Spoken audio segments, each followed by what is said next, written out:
தியேட்டர்ஸில் இப்போ ரன் ஆகிட்டு இருக்கிற படைத்தலைவன் படத்தோட ரிவ்யூ நம்ம பார்த்தலாம். படைத்தலைவன் எனக்கு இந்த படம் பார்த்தீங்கன்னா ஃபர்ஸ்ட் ஹாஃபும் சரி செகண்ட் ஹாஃபும் சரி ரெண்டுமே பார்த்தீங்கன்னா டீசெண்டாக இருந்துச்சுனாங்க. ஓவராலாக இந்த படம் பார்த்தீங்கன்னா எனக்கு வந்து ஆவரேஜான வாட்சாக இந்த படம் கொடுத்தது.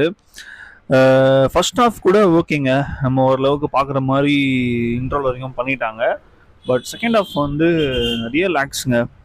கண்டிப்பாக செகண்ட் ஹாஃப் பெட்டராக பண்ணி தான் ஆகணும். நிறைய பெட்டராக பண்ணியிருக்கலாம், பட் அவங்க வந்து மிஸ் பண்ணிட்டாங்க. Background score okay, songs okay, performance wise எல்லாருமே நல்லா பண்ணியிருக்காங்க. பட் செகண்ட் ஹாஃப் மட்டும் கொஞ்சம் ஒர்க் அவுட் பண்ணி கொஞ்சம் நல்லா பெட்டராக பண்ணியிருந்தாங்கன்னா இந்த படம் ஒரு நல்ல படம்னே சொல்லியிருக்கலாம். பட் ஆனால் அதை அவங்க மிஸ் பண்ணிட்டாங்க. இப்போ இது ஓரளவு ஒரு ஆவரேஜ் வாட்சாக தான் எனக்கு இந்த படம் இருந்துச்சு. எல்லாருக்குமே கண்டிப்பாக அப்படி தான் இருக்கும். விஜயகாந்த் சாரோட ஏஐ வந்து இன்னும் கொஞ்சம் பெட்டராக பண்ணியிருக்கலாம். பட் பண்ண வரைக்கும் ஓகே, பட் இன்னும் கொஞ்சம் நல்லா பண்ணியிருக்கலாம். அவ்வளோதான் கைஸ்.